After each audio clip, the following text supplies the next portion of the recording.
For a reaction and to help us make sense of the latest pro-life news, we are joined by Marjorie Dannenfelser, president of the Susan B. Anthony List. Thank you for being here. Thanks. I love being here with you, Catherine. Marjorie, you are calling for a new reconciliation bill. Yes. Why is this the best way to defund Planned Parenthood?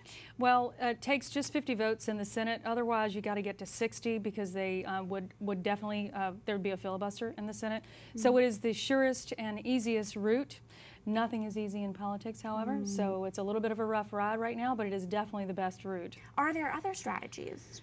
Sure, there are some strategies. I mean, you could go state by state, of course, assuming that we do what we need to do on the federal level to allow that. You could also defund through a continuing resolution, which is basically continuing funding of the federal government for a whole another year without having to vote on individual votes. The problem with that, once again, however, is that 60-vote threshold that you need to combat a filibuster. So it really is the best strategy. We've been through it once in a practice round in 2015, and so we're right in the middle of that right now. It's at the tip of our fingertips, it seems. So as Congressman Harris stated in that interview, he wants to defund Planned Parenthood. Now, he is a member of the House Freedom Caucus, which opposed the health care bill. Is there disunity among House Republicans on the pro-life issue? You know, there's not disunity on the Planned Parenthood issue. Without question, the Freedom Caucus, the Speaker of the House, the Leader of the Senate, the White House are all for defunding Planned Parenthood. This is a unique moment in human history. Yes. What there is disagreement about is how Obamacare should be overturned, what should be in it. And so, unfortunately, the Planned Parenthood piece of this, which is vital, has been used, I believe, as sort of a political football back and forth. And that simply cannot be.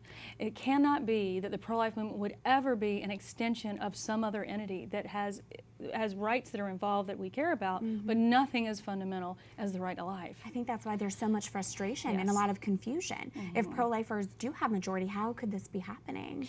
Well, because as usual, it's not neat. There's a crooked path to success, and I really do believe that we, regardless of what you might be hearing, there is still an open door for this to be passed by that 51-vote margin, but I believe it is a moment in the next 2 weeks where people are really going to have to let their voices be known and say there are no excuses for failing to get this done now. This is a critical time. Now, President Trump has been tweeting about Planned Parenthood. Here's one example about the health care bill.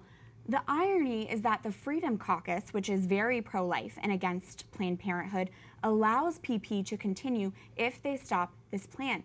It seems President Trump is trying to use some pro-life pressure. What do you make of that strategy? He is indeed. He knows that there's unity on this issue, which is a beautiful thing, but he's using it, that unity on the issue, to try to get folks to come around to his perspective on what the health care bill should look like. I understand why one would do that. However, I think that the Planned Parenthood issue stands or falls on its own merits. It's a winning issue. Ironically, as controversial it has been in the history of the United States, it's far less controversial than the health care bill right now. And so we don't want to be used in order to advance a set of issues that aren't our primary focus. Right, and we'll continue to monitor this. As you said, it's a really crucial, unique time. Marjorie Dannenfelser, president of the Susan B. Anthony List.